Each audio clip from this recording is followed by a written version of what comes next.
इस कार्यक्रम के प्रायोजक हैं समय बदला पर स्वाद न बदला, महक सिल्वर। महक सिल्वर, मेरा दिलबर। नमस्कार, अभिवादन। मैं दुर्गेंद्र चौहान। मंथन में आपका स्वागत है। और बात उत्तर प्रदेश की करते हैं। उत्तर प्रदेश के उपचुनावों में 9 सीटों पर यहाँ उपचुनाव हो रहा है और सभी जो 9 सीटें हैं, लगातार कहा जा रहा था कि Congress party 5 seat, 4 seat, 2 seat तक आकर टिक गई थी, लेकिन अब कांग्रेस का हाथ खाली रह गया है। अखिलेश यादव ने सुबह सुबह एक ट्वीट करके उन्होंने ये कहा, वो ट्वीट स्क्रीन पर लाया जाए अखिलेश यादव का। अखिलेश यादव जो उत्तर प्रदेश के पूर्व मुख्यमंत्री, समाजवादी पार्टी के नेता, उन्होंने अपने एक्स पोस्ट पर यह कहा कि बात सीट की नहीं, जीत की है। इस रणनीति के तहत इंडिया गठबंधन के संयुक्त प्रत्याशी सभी 9 सीटों पर समाजवादी पार्टी के चुनाव चिन्ह साइकिल पर चुनाव लड़ेंगे और कांग्रेस और समाजवादी पार्टी एक बड़ी जीत के लिए एकजुट होकर कंधे से कंधा मिलाकर खड़ी है।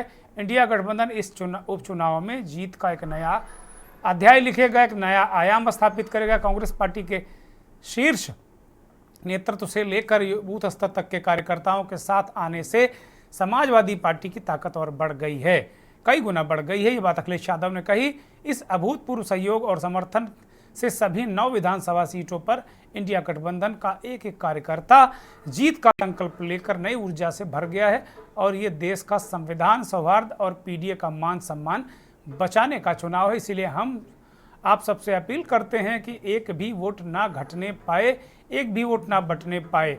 देश हित में इंडिया गठबंधन की सद्भाव भरी ये एकता और अखंडता, एकजुटता आज भी नया इतिहास लिखेगी। तो अखिलेश यादव इस बात को कह रहे हैं, वो कह रहे हैं कि ना सीट घटे ना ताकत बटे, ये बातें कह रहे हैं। और अखिलेश यादव की ये एक्स पोस्ट आने के बाद ये तय हो गया था कि समाजवादी पार्टी सभी सीटों पर अपने सिंबल पर चुनाव लड़ेगी। अब अंदर क्या समझौता है, इसमें कोई कांग्रेस पार्टी के व्यक्ति को टिकट दिया जाता, नहीं दिया जाता, नहीं दिया गया, ये अलग बात है। लेकिन कांग्रेस पार्टी अब सीधे तौर पर इस चुनाव मैदान से बाहर है। उपचुनाव कांग्रेस पार्टी का कोई कैंडिडेट हाथ के पंजे पर नहीं लड़ेगा।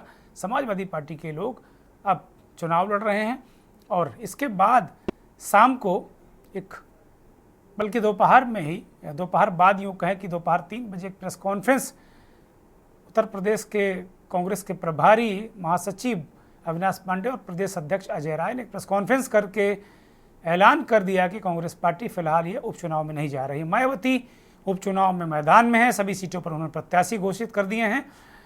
ओवैसी साहब भी चुनाव मैदान में आ गए हैं। असदुद्दीन ओवैसी भी सभी सीटों पर प्रत्याशी उतार चुके हैं।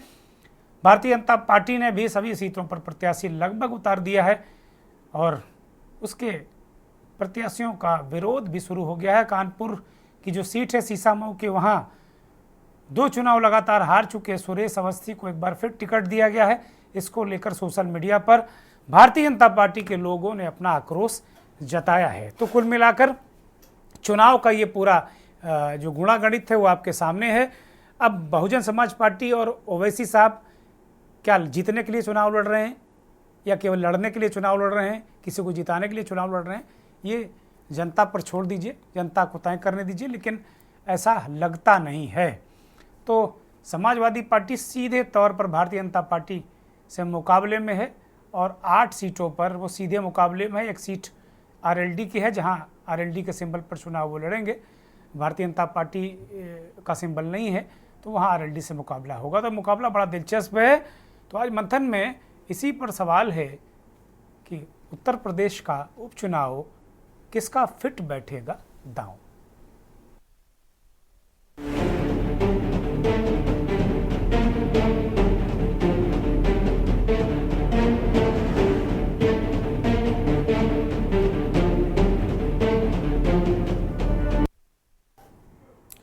यूपी का उपचुनाव किसका फिट बैठेगा दांव, अपने अपने दावे, अपने अपने दांव। सुनिए। प्रदेश कांग्रेस कमेटी के सम्माननीय अध्यक्ष और वहां के सभी वरिष्ठ के सुझाव अनुसार आदरणीय कांग्रेस अध्यक्ष से सहमति लेकर हमने निर्णय लिया है कि उत्तर प्रदेश में कांग्रेस पार्टी अपने उम्मीदवार नहीं उतारेगी, एवं इंडिया गठबंधन के सभी उम्मीदवारों को एकजुटता के साथ, मजबूती के साथ उनकी विजय के लिए प्रयासरत रहेंगे। भारतीय जनता पार्टी ने उत्तर प्रदेश में उपचुनाव के लिए कैंडिडेट्स का ऐलान कर दिया है और ये सभी कैंडिडेट्स समावेशी हैं, सर्वस्पर्शी हैं। भारतीय जनता पार्टी का वो नारा सबका साथ, सबका विकास, सबका विश्वास और सबका प्रयास, इसको साकार करने वाले हैं। भाजपा केवल नारा नहीं देती है बल्कि अपने हर काम में इसकी झलक दिखाई पड़ती है। भारतीय जनता पार्टी के सभी प्रत्याशी स्थानीय इकाइयों के साथ परामर्श करके घोषित किए गए हैं और ये सभी प्रत्याशी चुनाव में जीत हासिल करेंगे। तो उत्तर प्रदेश का उपचुनाव किसका फिट बैठेगा दांव? उत्तर प्रदेश का जो उपचुनाव है बड़ा महत्वपूर्ण है और जो लोकसभा चुनाव में विपक्षी गठबंधन ने जीत हासिल की थी, वो एक टेम्पो बना हुआ है। क्या वो टेम्पो, क्या वो ताकत एक बार फिर से विपक्षी गठबंधन यहाँ दिखा पाएगा, साबित कर पाएगा? ये बड़ा सवाल है। हमारे साथ मेहमानों का एक पैनल जुड़ा है। आपके स्क्रीन पर तमाम जानकारियाँ प्ले हो रही हैं, उनको देखिए। मेहमानों का एक पैनल जुड़ गया है हमारे साथ में। हंसराज विश्वकर्मा साहब हैं, भारतीय जनता पार्टी के वरिष्ठ नेता हैं और एमएलसी भी हैं। बहुत स्वागत, बहुत धन्यवाद, आभार विश्वकर्मा जी। पूनम कुंडू कांग्रेस पार्टी की वरिष्ठ नेता हैं, हमारे साथ जुड़ी हुई हैं। आपका भी स्वागत पूनम जी, बहुत धन्यवाद। हयात उमर साहब उत्तर प्रदेश के और देश के जाने माने वरिष्ठ पत्रकार विश्लेषक हैं, आपका ये बहुत स्वागत, बहुत धन्यवाद, बहुत आभार। Professor doctor M L. वर्मा साहब चुनाव विश्लेषक हैं, सामाजिक चिंतक हैं, वो भी हमारे साथ जुड़े हैं। प्रोफेसर वर्मा, आपका भी बहुत धन्यवाद। तो कुल मिलाकर हमारे साथ मोटे मोटे तौर पर मेहमान जुड़ गए, कुछ और मेहमान थोड़ी देर में जुड़ेंगे। सीधे पूनम कुंडू से ही सवाल। पूनम जी, क्यों मैदान छोड़ दिया कांग्रेस ने? इस बात को लेकर पूरे दिन चर्चा रही कि आपको भाव नहीं दिया कांग्रेस पार्टी ने, इसलिए आपकी पार्टी ने चुनाव ना लड़ना ही बेहतर समझा, ऐसा परसेप्शन बन रहा, ऐसी अवधारणा बनाई जा रही उत्तर प्रदेश के उपचुनाव के मैदान में। पूनम कुंडू, अनम्यूट करिए।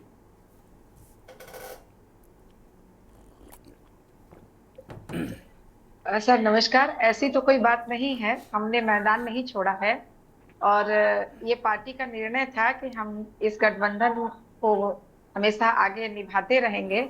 इसीलिए इस बाई इलेक्शन में हमने उत्तर प्रदेश के पूर्व मुख्यमंत्री माननीय अखिलेश यादव जी के साथ उनको समर्थन करने के लिए अपने कैंडिडेट नहीं उतारे। ये पार्टी का निर्णय था, मैदान छोड़ने की कोई बात नहीं है। कांग्रेस पार्टी पूरी मजबूती के साथ गठबंधन का चुनाव समाजवादी पार्टी के सभी उम्मीदवारों को जितवाने के लिए लड़ेगी। नहीं पूनम जी, पहले कुछ सीटें आप लोग मांग रहे थे, 4 सीटें मांग रहे थे, फिर 5 सीटें बात आई, फिर 3 सीट आई, फिर बात 2 सीटों पर आकर टिकी। तो क्या 2 सीटें भी आपको नहीं मिल पाई? वो हैसियत आपके जो गठबंधन के साथी ने नहीं आकी और फिर मजबूरी में ये भारी मन से सरेंडर करना पड़ा कि चलो कम से कम यही बात कह दो कि गठबंधन की एकता के लिए हम लोग सब एक साथ हैं? नहीं, ऐसी बात नहीं है। सरेंडर नहीं किया गया है। हमारे प्रदेश अध्यक्ष माननीय श्री अजय राय जी ने ये बात कही कि जो पार्टी का निर्णय होगा वही हम लोग मानेंगे, इसमें सरेंडर की कोई बात नहीं है। और हम लोग भी हरियाणा में चुनाव लड़े थे तो समाजवादी पार्टी ने हमारा पूरा समर्थन किया था वहां पर, लेकिन वहां पर समाजवादी पार्टी चुनाव नहीं लड़ पाई थी। लेकिन जहाँ तक बात है, हाँ, पार्टी का जो निर्णय होता है वही सबको मानना चाहिए और हम लोग भी वही मान रहे हैं। जहाँ तक बात है गठबंधन की, तो रिश्ता निभाने के लिए कहीं ना कहीं कुछ तो चीजों को मानना पड़ता है। त्याग किया है आपने, बलिदान दिया है अपनी अपनी उम्मीदों का, अपने जो आपके उम्मीदवार लोग वहां तैयार थे उनका बलिदान आपने दिया, ऐसा कह रही हैं आप? नहीं नहीं, ऐसा कोई बलिदान किसी ने नहीं दिया है। कांग्रेस पार्टी का इतिहास रहा है, हम तो कभी भी किसी बात के लिए देश हित की जहां बात आती है वहां पर खुद को पीछे रख करके देश हित को आगे रखते हैं। और अच्छा पूनम जी, कहीं ये सेटिंग महाराष्ट्र के चुनाव को लेकर तो नहीं हुई? क्योंकि अभी 2 दिन पहले अखिलेश यादव महाराष्ट्र के दौरे पर थे, गढ़चिरौली तमाम जगह वो घूम रहे थे और एक पत्रकारों के सवालों के जवाब में उन्होंने एक जगह ये भी कहा कि भाई हम तो थोड़ी सम्मान में, थोड़ी सीटों में संतुष्ट होने वाले लोग हैं। 12-13 सीटें महाराष्ट्र में समाजवादी पार्टी मांग रही है, कुछ जगह उम्मीदवार भी उन्होंने तय कर दिए हैं। तो कहीं उसके एवज में तो नहीं हो रहा है कि भाई वहाँ कुछ सीटें कम ले लो, यहाँ हम बिल्कुल ही गोल कर देते हैं? ये भी चर्चा है। नहीं, महाराष्ट्र का इलेक्शन पूरी असेंबली का इलेक्शन है और यहाँ पर बाई इलेक्शन है, उपचुनाव है। और इसमें कोई कॉम्प्रोमाइज वाली बात नहीं है। पार्टी का जो निर्णय है और पार्टी के जो शीर्ष नेतृत्व ने निर्णय लिया है वो कुछ सोच समझ करके ही लिया होगा। अब उसके बारे में तो हमारे प्रदेश अध्यक्ष जी बेहतर बताएंगे कि महाराष्ट्र में क्या हो रहा है, और माने हमारे राष्ट्रीय अध्यक्ष जी बताएंगे उसके बारे में तो बेहतर। उत्तर प्रदेश की जहां तक बात है तो हम लोग तो माननीय अजय राय जी के नेतृत्व में काम करते हैं और पार्टी को मजबूत नहीं, करने का पहले काम तो करते अजय हैं। राय ही दम भरे हुए थे कि नहीं हम बलिदान लड़ेंगे। नहीं दिए हैं, हम पूनम जी, गठबंधन में हैं और पूनम जी, गठबंधन। पूनम जी, पहले तो अजय राय ही दम भरे हुए थे ना कि हम लड़के मानेंगे, लड़ेंगे, जरूर लड़ेंगे, पूरी तैयारी। और उसके बाद अचानक वो आज वो अवतरित हुए अविनाश पांडे जी के साथ में और कह दिया कि भाई ठीक है अब हम नहीं लड़ेंगे, अब अखिलेश यादव जिंदाबाद। अब गठबंधन में है तो सबको साथ लेकर के ही चलना पड़ेगा ना, इसमें सरेंडर की कोई बात नहीं है। जरूर हर कोई तैयारी करता है, हमारी पार्टी के भी लोगों ने तैयारी की थी, लेकिन जो पार्टी का निर्णय होगा वो सबको मानना चाहिए। ठीक बात है। हंसराज विश्वकर्मा जी, सीधे आपकी तरफ रुख कर रहा हूँ। एक तो सीधे तौर पर जो आपकी पार्टी के उम्मीदवार भी लगभग आ गए हैं, आपके गठबंधन में भी संजय निषाद अलग तुनगे फिर रहे थे, उनसे कह दिया गया कि भाई सीट तो आपको मिल जाएगी संजय निषाद जी, लेकिन सिंबल भाजपा का ही होगा। पिछली दफ़ा भी उनके बेटे को भाजपा के सिंबल पर लड़ाया गया था। इस बार विधानसभा का टिकट, जो विधानसभा का चुनाव लड़ा बेटा उनका, वो भी भाजपा के सिंबल पर। तो क्या अभी तक संजय निषाद जैसे लोग क्या विश्वसनीय साथी नहीं बन पाए भारतीय जनता पार्टी के? एक तो मेरा ये सवाल है। दूसरा, जो हम लिस्ट देख रहे हैं उस लिस्ट में बहुत ऐसे लोग हैं जो पिट चुके हैं, पिटे मोहरे हैं। एक उदाहरण कानपुर का है, सीसामऊ का। वहाँ के कार्यकर्ताओं ने सोशल मीडिया पर पोस्ट कर दिया है। मैं अपने साथियों से कहूँगा कि वो जरा जरूर दिखा दिया जाए। बहुत पुराने कार्यकर्ता, मैं व्यक्तिगत रूप से उन कार्यकर्ताओं को जानता भी हूँ और बड़े उसमें कई नेता भी हैं। वो कह रहे हैं कि भाई यही सब करना था तो ये ड्रामा इतने दिन से क्यों चल रहा प्रत्याशी के चयन का? तो कहीं ना कहीं जिन लोगों को चुनाव लड़ाना है, कैंडिडेट सामने आने के बाद वो कसमसाहट जरूर दिख रही है आपकी पार्टी में। विश्वकर्मा जी,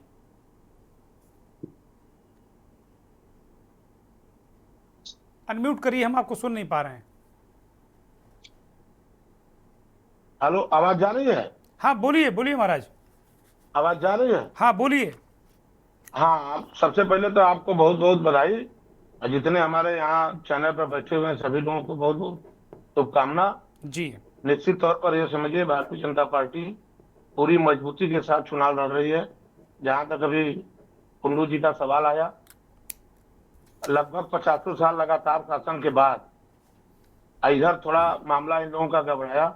इतनी बड़ी पार्टी कांग्रेस होकर यूपी के अंदर कई बार मुख्यमंत्री रहते हुए डी तिवारी से लेकर सब लोगों ने इतना छोटा, इतना मतलब स्तर पर गिरकर समझौता करना, ये कहाँ की बात है? आप चिढ़ा रहे हो, हमारे सवाल का जवाब देने के बजाय कांग्रेस को आप चिढ़ा रहे हो महाराज।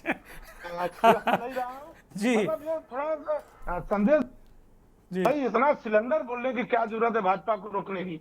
और जब बाढ़ आता है तो सबको लेकर चले जाती है। आपने हरियाणा में देखा है, यहाँ जो हमारे कैंडिडेट हैं निश्चित तौर पर सभी अच्छे हैं और सभी लोगों ने, और डॉक्टर संजय निषाद के जहां तक सवाल है, वो अपने पूर्ण रूप से सहयोगी हैं, आगे भी रहेंगे। अगर कोई बात होगी तो बैठकर हम लोग समझ लेंगे, कोई दिक्कत नहीं।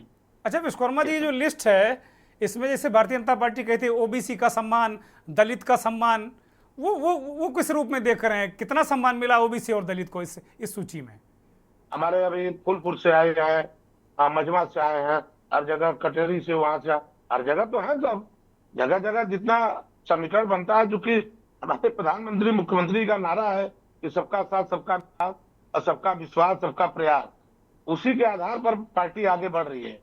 तो निश्चित तौर पर हम सब लोग विश्वास के साथ, आपने देखा है चाहे जम्मू में हो, कश्मीर में हो, हरियाणा में हो, यहाँ भी देखिए आज कैंडिडेट आए हैं।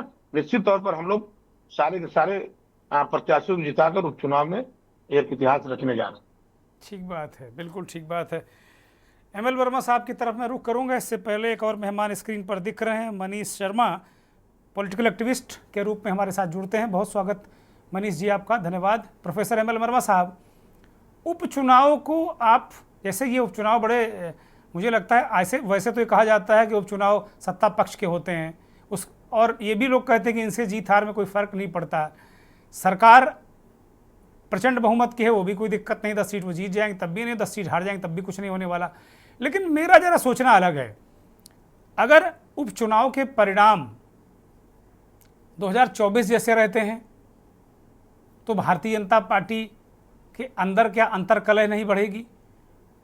योगी के खिलाफ लोग और आवाज़ नहीं उठाएंगे, जो उनके विरोधी उनको मौका नहीं मिलेगा।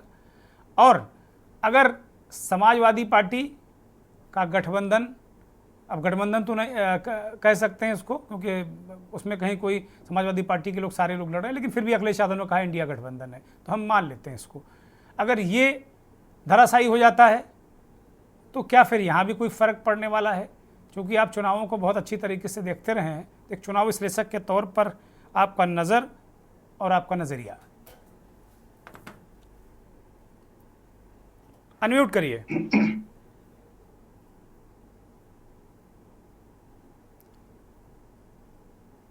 मेरी आवाज आई आप? जी वर्मा जी बोलिए। हेलो, बोलिए। दुर्गेन जी, मैं आज यही आप लोगों की वार्ता सुन रहा था और इसके बाद एक मनन कर रहा था और ताजुब कर रहा था कि भारतीय राजनीति कहाँ जा रही, किस तरफ जाएगी, और आगे अगले 20 साल या 47 की बात करते हैं, किस करवट बैठे। मैं कई तरफ देखता हूं तो बड़ा ताजुब होता है, कई एंगल से देखने पे बड़ा ताजुब होता है। अब अगर आप समाजवादी पार्टी की लिस्ट देख लीजिए, उसमें कटहरी देखिए किसको टिकट मिला है, अम्बेडकर नगर देखिए किसको टिकट मिला है। बताते चलिए हमारे दर्शक अब बताते चलिए जरा, इसीलिए विश्लेषण करते चलिए। जितने बैठे और हमारे दर्शक भी सबको मालूम अम्बेडकर नगर से लालजी वर्मा जी के पत्नी को मिला जी, ठीक है।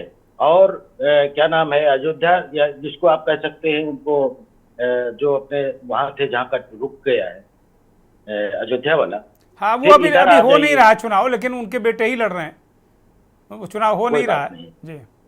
जी, वो जितने 9 सीटें हैं, 9 सीटों में मुझे दिखाई पड़ता है कि कम से कम 5 सीटें ऐसी है जो परिवार की जुड़ी हुई। और करहल बड़ी इंपॉर्टेंट है, वहां भी परिवार का किसी रिश्तेदार दामाद को दे दिया है टिकट किसी के। करहल बड़ी इंपॉर्टेंट है, इंपॉर्टेंट की बात नहीं है, हर चीज इंपॉर्टेंट होती है। राजनीति में केवल करहल का मैटर नहीं करता है, चाहे करहल हो, चाहे शीशम हो, चाहे आपके कोई भी क्षेत्र, ये मैटर इंपॉर्टेंट नहीं। मैटर इंपॉर्टेंट है कि एक क्षेत्र है, नंबर 1। नंबर 2 ये है कि ये जिन लोगों को टिकट दिया गया है, किस विजन से दिया, किस मिशन से दिया गया, क्या देखा गया है। केवल ये देखा गया कि इनके पिताजी या तो खुद से पार्टी में थे, या ये देखा गया है, हेलो जी जी, ये बीच में किसी की फोटो आ रही है, आप बोलते रहिए, स्क्रीन पर आप ही की फोटो आ रही, चिंता मत करिए। अच्छा, या ये देखा गया है कि शायद ये किसी जाति बिरादरी के आधार पर टिकट दिया गया। अगर हम ये देखना चाहें कि प्रदेश में नेतृत्व के हिसाब से किसको देना चाहिए, जैसे अभी आप कह रहे थे भाजपा में बड़ी वो मची हुई है कि 3 बार से उनको टिकट दिया गया है सुरेश अवस्थी जी को, तो प्रश्न इस बात का है कि जब कैंडिडेट का चयन होता है तो किस तरह के कैंडिडेट का चयन करना है।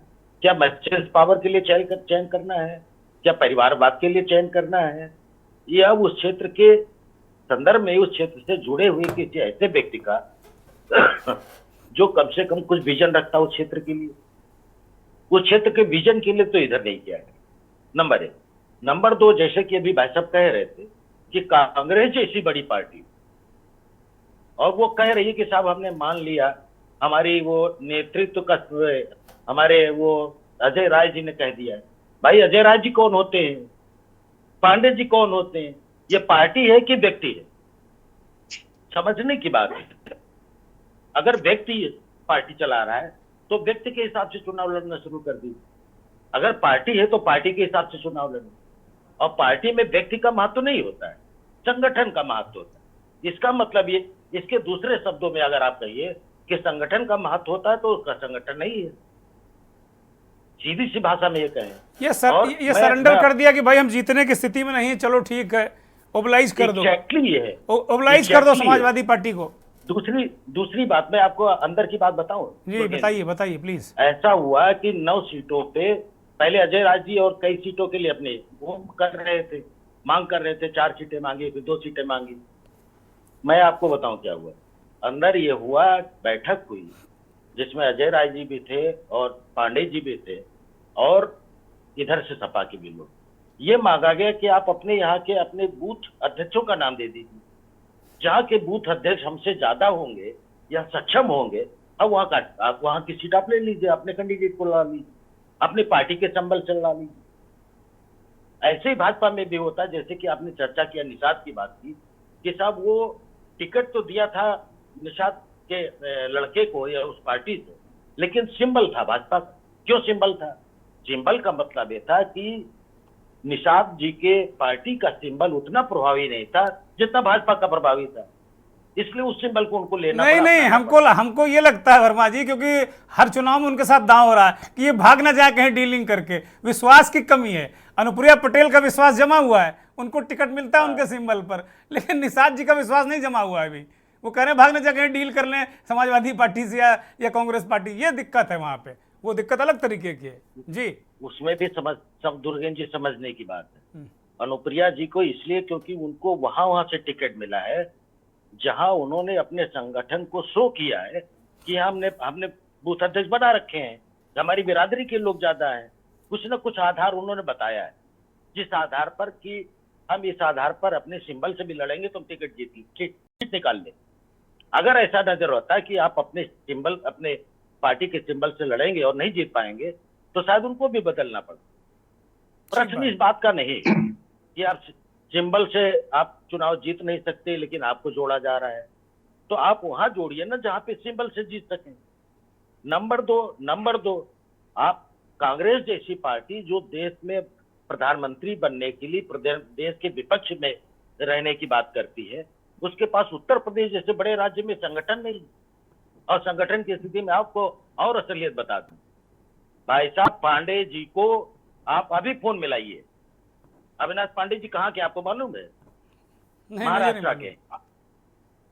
सुन लीजिए, और अभी फोन मिलाइए और अभी से लेकर के, और हमारे जो पदाधिकारी बैठे हुए आप उनसे कह दीजिए अभी मिलाना शुरू करें और अगले 1 महीने तक मिलाते रहें। अगर कभी बात हो जाए तो मुझे बताइएगा फोन करके। इनके जो पीए है अरोड़ा जी, वो हाईकोर्ट में प्रैक्टिस करते हैं पांडे जी के, आप उनको मिलाना शुरू कर दीजिए। पूरी तैयारी करके आए चिट्ठा उट्ठा लेकर कि कौन क्या कहा है। हाँ, 1 महीने तक बात हो जाए, अगर उनसे फोन उठ जाए तो संगठन का काम, ऐसा काम देखने वाला आदमी क्या संगठन खड़ा करेगा? आप उससे पूछिए कि आपने कांग्रेस पार्टी के लिए कितने क्षेत्र बना दी, कितने परिक्षेत्र बनाए, कितने जिलों में आपने बूथ अध्यक्ष तैयार कर दिए, कुछ भी कर डाला। अरे भाई, तो वो 75 साल पहले वाली कांग्रेस अब की कांग्रेस नहीं है जहाँ पे 400 सीटें आती थी। आपको मजबूरी में भागना पड़ा। और मैं बड़े उससे कह रहा हूं, मुझे शर्म आती है ऐसी पार्टियों के साथ में कि जो इतनी बड़ी पार्टी होकर के और इसके बाद अब भी ऐसे लोगों को बिठा करके जो संगठन को चला नहीं सकते, बना नहीं सकते, और तब भी वो घेरे बैठे हुए। ठीक बात है, ठीक बात है।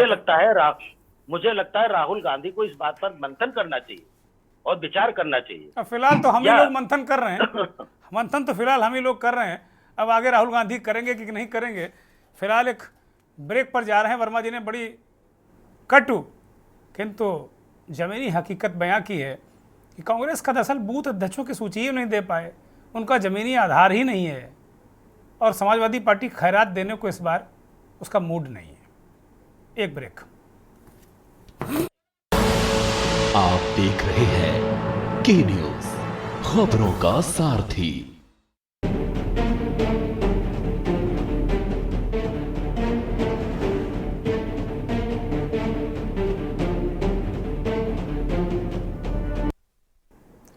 यूपी का चुनाव फिट बैठेगा किसका दांव, ये बड़ी महत्वपूर्ण चर्चा चल रही है। ब्रेक से पहले राजनीतिक विश्लेषक, चुनाव विश्लेषक प्रोफेसर एम एल वर्मा साहब ने एक बड़ी कड़वी बात कही कि कांग्रेस का ज़मीनी आधार नहीं है, इसलिए उसको अखिलेश यादव या समाजवादी पार्टी ने भाव नहीं दिया। और उन्होंने उनके general secretary incharge Avinash Pandey की कार्यशैली पर भी सवाल खड़े किए।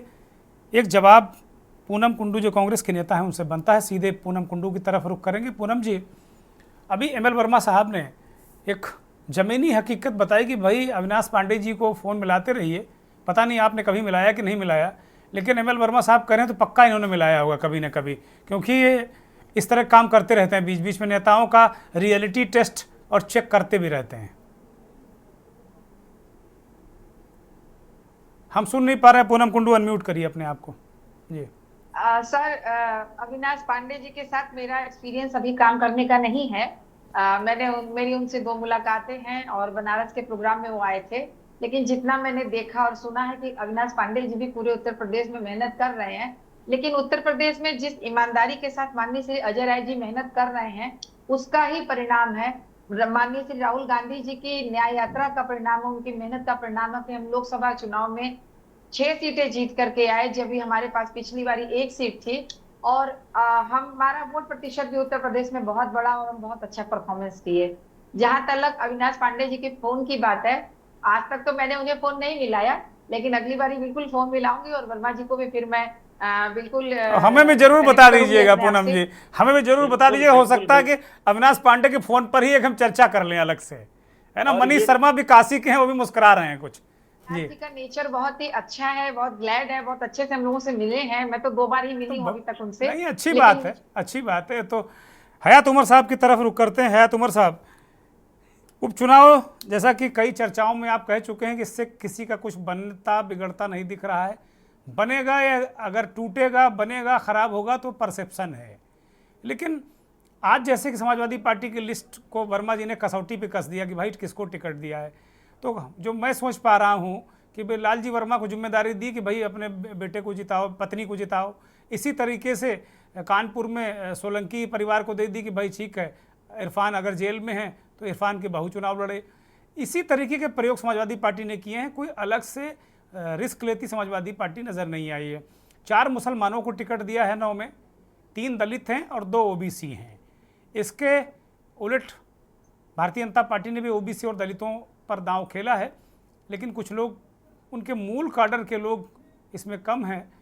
कहीं इधर उधर के आयतित लोगों को भी अच्छा खासा महत्व दिया गया है, जो कि इधर हाल में भारतीय जनता पार्टी की एक स्ट्रैटेजी भी रहती है। कानपुर की जो सीसामऊ सीट है, वहाँ एक बार फिर से सुरेश अवस्थी, जो कि 2 चुनाव 17 और 22 लगातार वो हार चुके हैं, उनको टिकट दिए जाने के बाद यहाँ का जो ज़मीनी कार्यकर्ता है उसने सोशल मीडिया पर लिखना शुरू कर दिया है।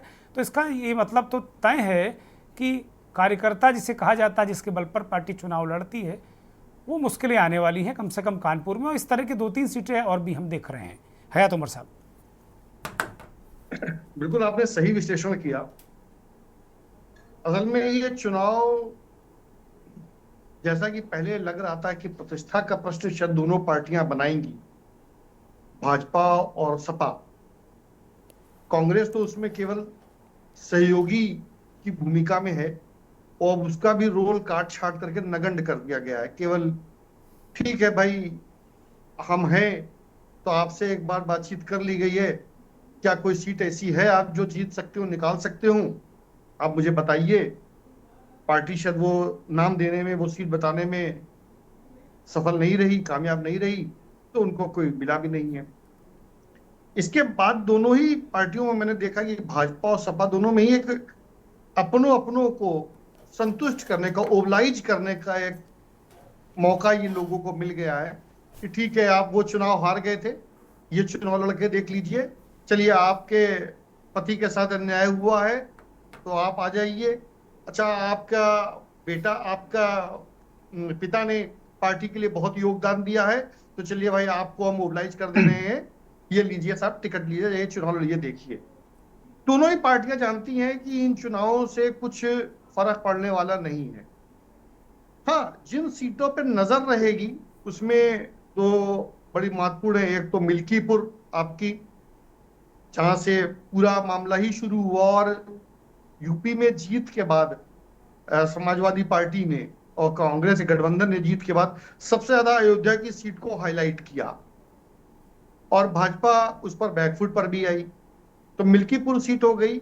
और दूसरी करहल सीट अभी हाल में, जिसमें अब बहनोई और भतीजा चुनाव पे आमने सामने होंगे, हालांकि उसमें एक स्टेटमेंट आज जिसमें बाकायदा एक समाजवादी पार्टी की तरफ से एक बाकायदा बयान आया है कि उनको पार्टी से निष्कासित कर दिया गया, वो उनका पार्टी से कोई लेना देना नहीं है, बल्कि रिलेशंस नहीं कहना चाहिए कि उनसे कोई संबंध नहीं है, इस अच्छा। तरह का आया है।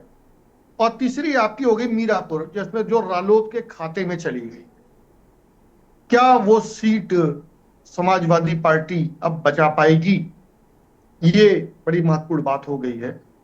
सबसे बड़ी चीज इसमें अब इन चुनावों में जो भी चीज आपने बात कही कि कांग्रेस कहां पर खड़ी है, तो कांग्रेस का जैसे वर्मा जी बताए कोई आधार नहीं है बचा, और उसको लोकसभा चुनाव में भी जो सफलता मिली वो केवल गठबंधन की वजह से मिली।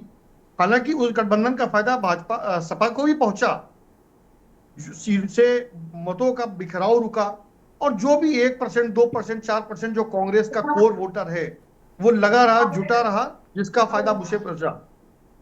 लेकिन इन चुनावों ने यह साबित कर दिया फिर से ही है कि मुख्य तौर पर अगले चुनाव में भी, यानी कि अगला विधानसभा चुनाव जब भी होगा 27 में, उसमें मुख्य तौर पर अपर हैंड जो रहेगा वो समाजवादी पार्टी का ही रहेगा, और कांग्रेस की उसमें भूमिका एक छोटे भाई की नहीं बल्कि सिर्फ एक मात्र सहयोगी भर की होगी, जिसको लिमिटेड सीटों पे ही ऑफर किया जाएगा। जी, सत्ता में भागीदारी जरूर मिल सकती होगी, आगे मिलेगी भी शायद, लेकिन अगर अगर कांग्रेस से स्थानीय नेतृत्व कोई बड़े सपने देख रहा है तो वो उसके पूरे होने वाले नहीं है। जी, फिलहाल अभी यही स्थिति रहेगी, और अभी जो सीटें, जो ऑफर समाजवादी पार्टी को महाराष्ट्र में मिलेगा, उसी के रेशियो में शायद कल को विधानसभा चुनाव में यूपी में कांग्रेस को दिया जाएगा। अब वो वहां पे 5 सीटें महाराष्ट्र में मिलती हैं कि 12 मिलती हैं, ये अभी स्पष्ट नहीं है, लेकिन 5 की मिनिमम उम्मीद की जा रही वहां हाँ पर। वहाँ लेकिन 15 सीटें छोड़ी हैं सहयोगियों को देने के लिए महाविकास अघाड़ी ने। जी जी जी जी, महाविकास में उन्होंने बहुत गुंजाइश छोड़ी नहीं है, तो वो कांग्रेस के हिस्से में जो सीटें आएंगी उसमें से ही 2, 4, 5 सीटें सपा को दे दी जाएंगी। वो भी एक तरह का ओबलाइज करने का तरीका होगा कि ठीक है, कंपनसेट कर रहे हैं आपको, यूपी में ठीक है आपने मैं सहयोग दिया है, और वो हरियाणा में इस सहयोग न बन पाने का नतीजा कांग्रेस देख चुकी है कि भले ही वहां पे कोई बड़ा आधार नहीं था समाजवादी पार्टी का, लेकिन अगर 1-2% वोट और बढ़ जाता समाजवादी पार्टी के सहयोग से, तो शायद वो नतीजा हरियाणा के दूसरे होते। ठीक बात। इंटरेस्टिंग चीज इन उपचुनावों में जो एक हो गई है वो एआईएम का आना पूरी तरह से, और अभी तक मायावती बहन जी ने, बसपा ने अब तक कोई उपचुनाव में पार्टिसिपेट नहीं करती थी, पूरी की पूरी सभी 9 सीटों पर अपने प्रत्याशी घोषित करती है। ये बड़ा इंटरेस्टिंग है। तो ये देखने वाला होगा कि बसपा के मैदान में आने के बाद से और इधर सपा और भाजपा के बीच में 1-to-1 लड़ाई होने के बाद क्या वोटरों का बिखराव हो जाएगा या वैसे ही इंटैक्ट बना रहेगा। मायावती इन चुनाव में क्या गेन करती हैं, उनके चुनाव में आने की वजह से भाजपा पे क्या असर पड़ता है या सपा पे क्या असर पड़ता है, यह देखना बहुत इंटरेस्टिंग होगा। क्या दलित वोट वापस बसपा में जाएगा, और अगर जाता है तो उसका नुकसान किसे पहुंचेगा, पीडीए को पहुंचेगा या भाजपा को पहुंचेगा। ये एक बहुत महत्वपूर्ण चीज देखना हो जाएगी। और उसी तरह से एआईएम, बहुत सीटों पर तो असर नहीं पड़ेगा, लेकिन कुछ एक आध सीटों पर क्या एआईएम इतने वोट पा जाएगी कि जिसके वजह से सपा को वो सीट गंवानी पड़ जाए। ठीक बात ये है। एक महत्वपूर्ण बात हो जाएगी। तो ये चुनाव बड़ा रोचक होता जा रहा है। भले ही 9 सीटें हैं, लेकिन इनके नतीजे, इनका चुनाव का पूरा जो वो रहेगा, अभी पूरा 1 महीना भी है, वो बड़ा रोचक रहेगा, और उस पर लगातार चर्चा में ये चुनाव रहेगा, और नतीजों पर भी बहुत कुछ दिशा मिलेगी आगे की यूपी की राजनीति को। ठीक बात है, बड़ी महत्वपूर्ण बात है। लबोलबाब यही है हयात साहब का भी कि एक अवधारणा जरूर बनेगी, और वो अवधारणा बड़ी महत्वपूर्ण होगी 2027 को लेकर, और आगे विपक्ष की जो राजनीति है। मनीष शर्मा पॉलिटिकल एक्टिविस्ट के तौर पर हमारे साथ जुड़े हुए हैं, ज़मीनी स्तर पर काम करते हैं, लोगों से बातचीत करते हैं। मनीष शर्मा, जैसा कि अभी पूर्व के वक्ताओं ने कहा, एक तो मेरा सवाल कांग्रेस को लेकर होगा। आज पूरे देश में सारे जो मीडिया संस्थान हैं, मैं देख रहा था दोपहर बाद से, जब से कांग्रेस का आधिकारिक बयान आया, तो सब कांग्रेस सब जगह है कि भाई कांग्रेस मिट गई, कांग्रेस खत्म हो गई, कांग्रेस निपट गई, कांग्रेस सरेंडर है। हम देख रहे हैं पूरे जो सारे चैनलों में, सारे जो मीडिया के जो मुख्य माध्यम है, सब कांग्रेस पर ही केंद्रित हैं। तो एक तो उत्तर प्रदेश में जैसा बड़ा राज्य, वहाँ कांग्रेस की ये दयनीय स्थिति, क्या पार्टी के लिए आगे क्या संदेश, क्या संकेत? और दूसरा ये है कि इन चुनावों में भी जैसा कि परसेप्शन संविधान पर खतरा, दलित वोटर, मुस्लिम वोटर, इसके मुतालिक भी, इस नज़रिए से भी इस चुनाव में आप क्या देख रहे हैं? जी, पहले तो मैं कांग्रेस वाले सवाल पे मैं कहना चाहता हूँ आप लोगों से कि बेसिकली हमको लगता है कि इंडिया गठबंधन ने कांग्रेस वाले सवाल को, बल्कि कह लीजिए कि वो करेक्ट किया है। मैंने उसको आप इस रूप में अगर देखें, कांग्रेस की बिहार में जो स्ट्राइक रेट है, यूपी में जो स्ट्राइक रेट है, या अभी कश्मीर में जो चुनाव हुआ है जो उनका स्ट्राइक रेट है, इस वास्तविकता को शायद कांग्रेस भी समझने लगी, और इंडिया गठबंधन भी ये समझाने में कामयाब हुआ है कि अभी उत्तर प्रदेश में और बिहार में आप जितना सीटें वो ले लिया करते थे विधानसभा में, आपने बिहार का देखा होगा, बहुत ही खराब, मैंने उनको जितनी सीटें उन्होंने दे दिया था वहां इंडिया गठबंधन ने, तो उसमें उनको बहुत ही खराब रिजल्ट आए थे। हाँ, अगर कांग्रेस उतनी सीटें नहीं लड़ती तो तेजस्वी यादव 5 साल मुख्यमंत्री रह चुके होते अब तक। और दूसरा हम कह रहे हैं कि अभी कश्मीर में हमने देखा कि 37 सीट दे दिया था नेशनल कॉन्फ्रेंस ने कांग्रेस को, और सिर्फ 6 सीट जीत पाई, जबकि नेशनल कॉन्फ्रेंस ने 55 सीटों 57 सीटों में 34 सीटें 33 सीटें जीत लिया।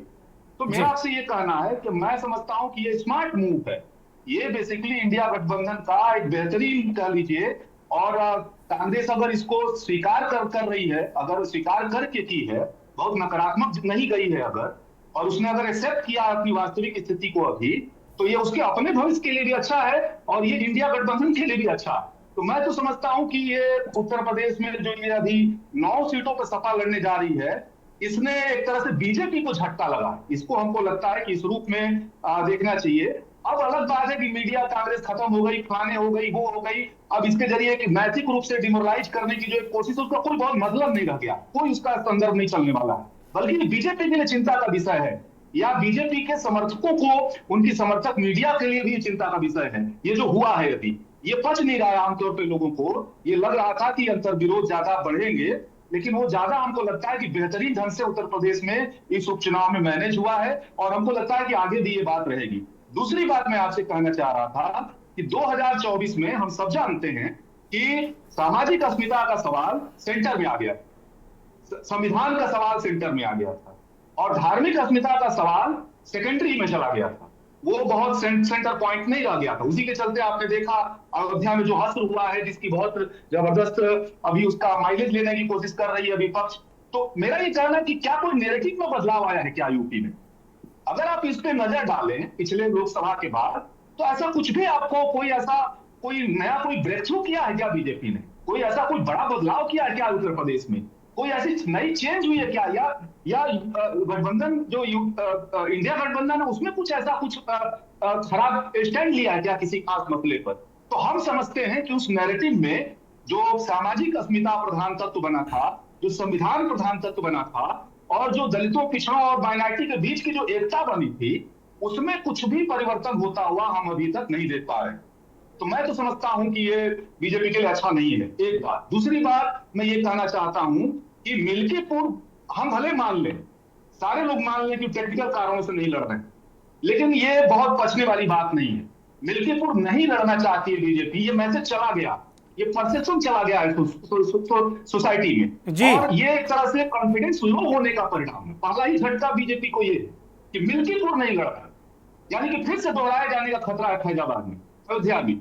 ये टेक्निकल मामला बहुत चल नहीं रहा, ये लॉजिकल नहीं रह गया। ये हो सकता है टेक्निकल मामला हो भी, लेकिन सोसाइटी में एक परसेप्शन चला गया कि मिल्कीपुर बीजेपी ने जानबूझ के उसका चुनाव नहीं होने दिया और उस पर लड़ने से बचना चाहते हैं, एक बात। दूसरी बात मैं ये कहना चाहता हूं इस मामले में कि जो धार्मिक अस्मिता का सवाल है, योगी जी ने कोशिश बहराइच के माध्यम से की। मैं उसको बहुत साफ साफ कहना चाहता हूं। और बहराइच से उनको माइलेज मिलने के बजाय जितना एक्सपोजर उसका हुआ है, जितना चीजें अंदर से निकल के आई हैं, बीजेपी के विधायक ही वहां उसके खिलाफ चले गए, उस दंगे के खिलाफ चले गए हैं। बीजेपी के विधायक ने ही जो है वहां पे तमाम बीजेपी के नेताओं के ऊपर मुकदमा कर दिया है और ये कहा है कि वो उपद्रव कर रहे थे, डीएम के सामने, हमारे सामने कर रहे थे। और वो जो युवा भाजपा मोर्चा के वो हैं, दो वहां पे जो कारसेवक थे, वो मीडिया को बता चुके हैं कि डीएम एसपी ने हमको 2 घंटे का समय दिया था, हमारे कुछ लोग ठीक से साथ दिए होते तो पूरा बहराइच जल गया होता। तो इतना हमने आज तक नहीं देखा, बहुत सारे चीजें हुई। तो मेरा कहने का इस पर यह मतलब है कि बीजेपी के अंदर से भी कुछ लोग हैं जो बीजेपी को डेंट लगा रहे हैं। ये जो अपर लेवल पे और लोअर लेवल पे जो संघर्ष चल रहा है, वो अंतर विरोध बहराइच के माध्यम से आया है और उससे भी बीजेपी को बड़ा झटका लगने जा रहा। क्योंकि आश्चर्यजनक है, मैं पूरे देश की बात करना चाहता हूं आपसे, कहीं भी अगर इस तरह का दंगे जैसा माहौल बना हो, हमने आज तक नहीं देखा कि बीजेपी का विधायक आकर के और उस दंगे के बारे में इतना खुल करके, इतना बेबाकी से प्रेस कॉन्फ्रेंस करके पूरा राष्ट्रीय मीडिया के सामने बोल रहा है और अभी तक उसके ऊपर कोई कार्रवाई नहीं है। क्या किसी विधायक में इतनी हिम्मत हो सकती है? ये बिल्कुल संभव नहीं है। ये एक बात और समझ लेनी है, लोकसभा का जो डेंट लगा वो मोदी जी को लगा और अब ये उपचुनाव में अगर डेंट लगेगा तो ये योगी जी को लगेगा और 27 संकट में पड़ेगा। और इसलिए मैं आपसे कहना चाहता हूं कि उस बार योगी जी के लिए बहुत बड़ी बात नहीं थी, वो सारा श्रेय देना पड़ा मोदी को, वो सारा श्रेय देना पड़ा अमित शाह को, क्योंकि उसमें योगी की कोई भूमिका ही नहीं मानी गई। जनता ने भी ये बात नहीं जनरल माना, सर्वे में भी ये बात आई कि उतना नाराज लोग नहीं है। लेकिन ये जो डेंट लगेगा, अगर उपचुनाव बीजेपी फिर हारती है तो 27 संकट में पड़ेगा। इसका गहरा रिश्ता 27 से ये माना जाएगा कि 2024 कंटिन्यू कर रहा और ये कंटिन्यू 27 तक करेगा, चर्चा चली जाएगी 27 के ऊपर। और इसलिए मेरा ये कहना है कि इसमें ये यूपी का जो उपचुनाव है, ये कुछ किस्म का चुनाव नहीं है, ये चुनाव ऐसा है जिससे आने वाले समय में 27 के लिए चर्चा शुरू हो जाएगी और अभी से 27 की बात शुरू हो जाएगी। अभी से 27 के बारे में किधर उत्तर प्रदेश की जनता जा रही है, ये बात अभी बहस के केंद्र में आ जाएगा। और समझते हैं कि वो धार्मिक अस्मिता वाला सवाल बहराइच के बाद भी अभी पीछे बना हुआ है, सामाजिक न्याय का सवाल, संविधान का सवाल, ये अभी प्रमुख सवाल बना हुआ है। और अंत में ये कहते हुए कि ये बहस अब मोदी जी से योगी की तरफ मुड़ेगी, इसको भी हम लोगों को बहुत ध्यान से देखना चाहिए। ठीक बात है। हंसराज विश्वकर्मा भारतीय जनता पार्टी के वरिष्ठ नेता एमएलसी हैं। विश्वकर्मा जी, मनीष शर्मा जी ने इस बात को कहा कि अब ये जो विमर्श है, जो 24 उत्तर प्रदेश में पराजय हुई भारतीय जनता पार्टी की, अब अगर उपचुनाव हारते हैं तो इसका असर उत्तर प्रदेश के संगठन और उत्तर प्रदेश के मुख्यमंत्री पर भी पड़ेगा, ऐसा परसेप्शन बनेगा, वो ऐसा कह रहे हैं। और दूसरी 2-3 बातें कहीं भी अखिलेश यादव विपक्ष के नेता वो कहते हैं कि भाजपाइयों ने दंगा कराया, ठीक है, आरोप लगता है, उनका काम ही अखिलेश यादव का आरोप लगाना। लेकिन भारतीय जनता पार्टी का विधायक इस बात को कहता है कि भाई ये जो भारतीय जनता युवा मोर्चा के लोग हैं, ये वो लोग हैं, ये शांति नहीं चाहते, दंगा ये करा रहे हैं, तो फिर मामला एक्सपोजर तो होगा और चीज़ें सामने निकल कर आई फिर, तो इसका असर नहीं पड़ेगा। आप लोग मतलब क्या आपका जो विजय रथ है वो चलता ही जाएगा क्या? विश्वकर्मा जी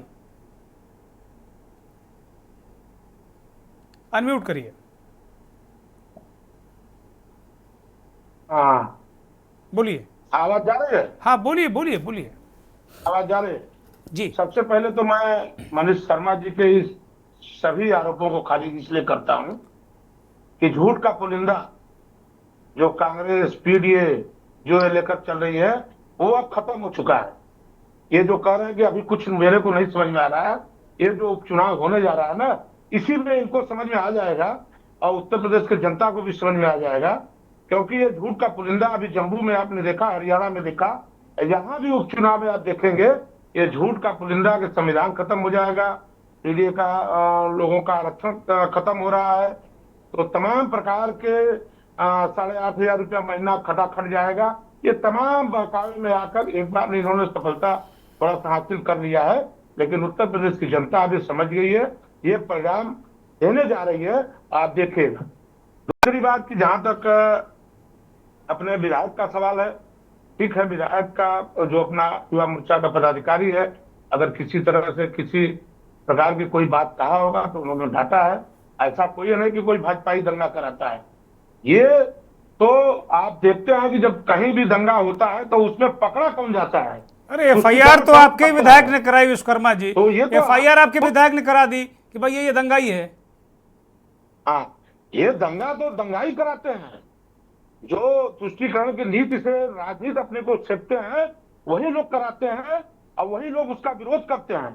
अब पकड़ा कौन जाता है आप देख रहे हैं, सबके सामने, पूरी दुनिया के सामने है। आज जितने भी दंगे आतंकवादी ये सब होते हैं अब वही लोग पकड़े जाते हैं जो इस तरह के लिप्त में रहते हैं। सपा का तो आरोप है, सपा गलत आरोप लगाती है।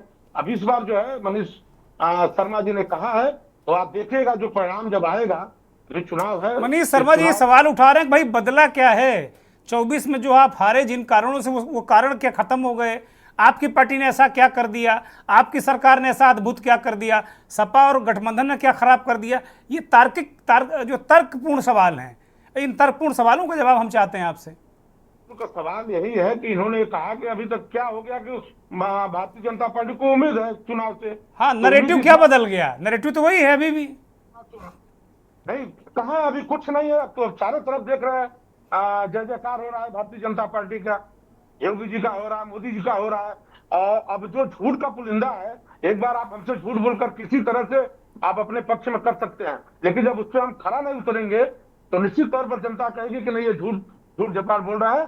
उस चुनाव में निश्चित आप देखिए भारतीय जनता पार्टी को सफलता मिलेगी। ठीक बात है, यही तो है जी। चल रहा है, अच्छा सबका विकास हो रहा है। पूनम कुंडू, भारतीय जनता पार्टी के एमएलसी विश्वकर्मा जी कह रहे हैं कि भाई बिल्कुल चारों तरफ बम बम है, जय जयकार है योगी मोदी की, तो 9 की 9 सीटें वो जीतेंगे।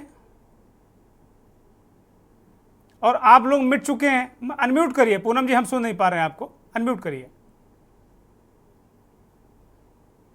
पूनम कुंडू आपकी आवाज नहीं मिल रही, अनम्यूट करिए। मैं विश्वकर्मा जी से सिर्फ एक प्रश्न पूछना चाहती हूँ कि ये बोल रहे हैं कि सब झूठ का पुलिंदा है। झूठ का पुलिंदा तो सबसे बड़ा झूठ का पुलिंदा तो देश के प्रधानमंत्री जी ने देश की जनता से 2014 में बोला था कि सबको 15 लाख रुपया खाते में आएंगे। आया क्या? काला धन वापस आएगा, आया क्या? मेरा एक सवाल है, आप हम पर आरोप लगा रहे हैं कि हम लोग सब झूठ का पुलिंदा हैं। आपका खुद का विधायक कह रहे हैं कि आपका भारतीय जनता युवा मोर्चा चाहता नहीं है कि शांति बनी रहे। आप दूसरों पर आरोप लगा रहे हैं, दूसरों को आतंकवादी बता रहे हैं। आतंकवादी कहाँ बैठे हैं? आपकी पार्टी में बैठे हैं। आपकी पार्टी के लोगों ने बहराइच में दंगा किया। आपकी पार्टी के लोगों ने, आपकी ही पार्टी के विधायकों ने जाकर के उनके खिलाफ फिर FIR दर्ज कराई और प्रेस कॉन्फ्रेंस की। झूठ कौन बोल रहा है? झूठ देश के प्रधानमंत्री बोले, झूठ देश के गृह मंत्री बोले। कहाँ हर हफ्ते एक IIT खुल रही है, कहाँ IIM खुल रही है, कहाँ एम्स खुल रही है? हम लोग को दिखाइए। बहुत सारा विकास कर दिया। पूनम जी क्या बात कर रहे हैं? बहुत सारा विकास कर दिया भारतीय जनता पार्टी के लोगों ने। पहले देश में IIT नहीं थी, अभी पहले देश में IIT नहीं थी तो इतने इंजीनियर डॉक्टर कहाँ से आ गए हमारे? ठीक है, ठीक है, मैं छोटा सा जवाब ले लेता हूँ चूंकि ज्यादा वक्त नहीं। जवाब दीजिए विश्वकर्मा जी, जवाब दीजिए। नहीं बोलती है कांग्रेस पार्टी, झूठ नहीं बोलती है, इंडिया गठबंधन झूठ नहीं बोलता है। ये परिणाम दिखाई पड़ रही है कि चुनाव से हाथ हट गए, चुनाव से हट गए, नहीं हम हटे अपनी मर्जी से, नहीं हम हटे अपनी मर्जी से हटे। हमें देश विरोधी ताकतों को रोकना है, हमें संविधान को बचाना है। नहीं, हमें संविधान को बचाना है, हमें देश विरोधी ताकतों को रोकना है। ये जो देखिए बहराइच का दंगा आपकी पार्टी ने कराया। पकड़ा जा रहा है लोगों के, आपके मंत्रियों के, झारखंड से लेकर मध्य प्रदेश से लेकर हर जगह कहाँ पकड़ा जा रहा है? अरे देश का संपत्ति तो आपके प्रधानमंत्री जी ने देश के 2 बड़े आतंकवादी को दे दी, आप बात कर रहे हैं। चलिए, ये बहस अनंत है। मुझे लगता है 2-3-4 घंटे भी कम पड़ जाएगा। हम लोग चर्चा कर रहे हैं। एमएल वर्मा साहब, मोटे तौर पर आप क्या देख रहे हैं? लिस्ट सभी के सामने आ गई है। बहुजन समाज पार्टी और जो AIMIM की भूमिका किस तरह आप देख रहे हैं? ठीक है विश्वकर्मा जी शांत हो जाइए प्लीज। कुंडू जी प्लीज पूनम कुंडू, ठीक है, अब किसी और दिन चर्चा कर लेंगे। किसने क्या वादे किए तो चर्चा कर लेंगे। विश्वकर्मा जी ठीक है, ओके, ठीक है, ठीक है विश्वकर्मा जी, बताइए एमएल वर्मा साहब, बहुजन समाज पार्टी और ओवैसी की भूमिका किस तरह आप देखते हैं? बड़ी सकारात्मक भूमिका है। बीजेपी की बी टीम के रूप में देखते हैं। मैं वर्मा जी के पास जा रहा हूँ, वर्मा जी के पास। पूनम जी आपकी बारी हो गई, बोलिए वर्मा जी। देखिए दुर्गेन जी, एक तो दुर्भाग्य है कि जहाँ पे तार्किक बहस हो रही वहां पे लोग इस तरह की बात करें, ये बहुत सज्जनता नहीं लगती, अच्छा नहीं लगता है। It's not academy. जीवन बीत गया मुझे बच्चों को पढ़ाते हुए और कॉन्फ्रेंस में जाते हुए, अटेंड करते हुए। खैर, प्रश्न आपका जो है कि आपको कैसा लगता है बसपा और ओवैसी का, देखिए इसमें कोई शक नहीं कि हर पार्टी का अधिकार है और हर व्यक्ति का अधिकार है कि वो राजनीति में भाग ले और उसको पार्टिसिपेट करना चाहिए। भाई मायावती जी ने तो इतनी बार 4 बार चीफ मिनिस्टर रही और बहुत अच्छे से पार्टिसिपेट करती थी, लेकिन इनके जो पिछले 2 चुनाव रहे हैं, 24 का लोकसभा का और इससे पहले 22 का विधानसभा का, वो बहुत, जिसको कहना नहीं चाहिए, हर व्यक्ति कहता है चाहे उनके पार्टी का भी हो कि वास्तव में इन्होंने बहुत अच्छा नहीं किया और ये डिसीजन बहुत अच्छा नहीं है जो इस लेवल पर पहुंच जाए कि वो खुद अपने दम पर शासन में आए और इसके बाद में इस तरह से भागे। उनके विषय में तो मेरा अगर व्यक्तिगत अनुभव पूछिए तो यह है कि बिना पैसे के टिकट नहीं देती हैं। अब भी उनके पास, जबकि 1% 2% का कुछ ना बचा हो तभी पैसे के बिना नहीं देती। पार्टी कैसे चलाएंगे वर्मा जी? सारी पार्टियां ये करती हैं, कोई इलेक्टोरल बॉन्ड से ले लेता है और कोई सीधे ले लेता है। क्या बात कर रहे हैं? पार्टी तो चलानी पड़ेगी बहन जी को। पैसे लेके टिकट नहीं देती सर। बोलिए वर्मा जी बोलिए। लेकिन इसमें कोई शक नहीं कि ये इनका पार्टिसिपेशन है, परंतु पब्लिक को मालूम हो गया है, इसलिए उतना असर नहीं पड़ेगा, क्योंकि पब्लिक ये जानती है कि ये बीच में किस लिए आए हुए। अच्छा, मतलब पत्ते खोलेंगे नहीं आप भी इशारों में बात करेंगे। चलिए कोई बात नहीं, हयात उमर साहब की तरफ रुख करते हैं। बहुत शुक्रिया वर्मा जी, आप हमारे साथ जुड़े हुए हैं। हयात उमर, अंतिम टिप्पणी इस कार्यक्रम की कि आपको मोटे तौर पर क्या लग रहा है, किस तरीके का मुकाबला देख रहे हैं? क्योंकि अब सब कुछ बिल्कुल मैदान में योद्धा आ चुके हैं, मोटे तौर पर सबकी क्षमता भी पता है। देखिए, प्रत्याशी चयन में और अपने सहयोगियों को नाराज किए बिना साथ लेने के लिए अखिलेश यादव जी इस उपचुनाव में एज ले चुके, अच्छा, आगे बढ़त ले चुके हैं, ये स्पष्ट है। कांग्रेस बिना किसी नाराजगी के वो मान गई और उसने सभी सीटें दे दी, क्या यूं कह लिए कि सहयोग करने के लिए कह दिया है बिना अपना कैंडिडेट उतारे। और साथ में प्रत्याशियों के चयन भी जो आप देख रहे हैं उसमें भी काफी कुछ एज है, उसमें कहीं पे कार्यकर्ताओं में नाराजगी या विरोधाभास नहीं, जैसे कि आपके सीसामऊ सीट को लेकर के है या आपकी करहल की सीट को लेकर के है।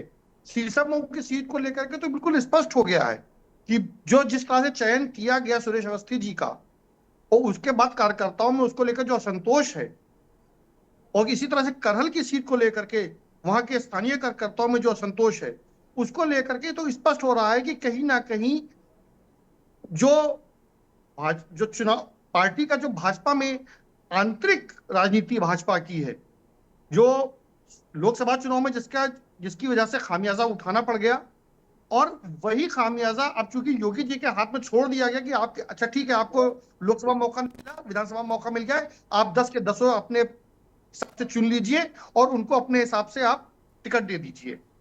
अब अगर इस पर हार जीत होती तो ये पूरा का पूरी जिम्मेदारी योगी जी पे आएगी। जी, बहुत शुक्रिया हयात उमर, बहुत शुक्रिया हंसराज विश्वकर्मा जी, एमएलसी हमारे साथ जुड़े, पूनम कुंडू, प्रोफेसर एमएल वर्मा, मनीष शर्मा और तमाम उन दर्शकों का आभार, धन्यवाद जो इस कार्यक्रम से जुड़े और हमें अपना स्नेह और आशीर्वाद दिया।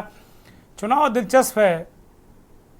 अगर समाजवादी पार्टी इसमें ज़्यादा सीटें जीतती है तो कुछ दिन के लिए विपक्ष को मसाला मिल जाएगा, और जैसा कि अभी हमारे साथ जो वक्ता जुड़े हुए थे, विश्लेषक जुड़े हुए थे, वो कह रहे थे कि 27 का परसेप्शन भी इससे तैयार हो। बहुत शुक्रिया, नमस्कार।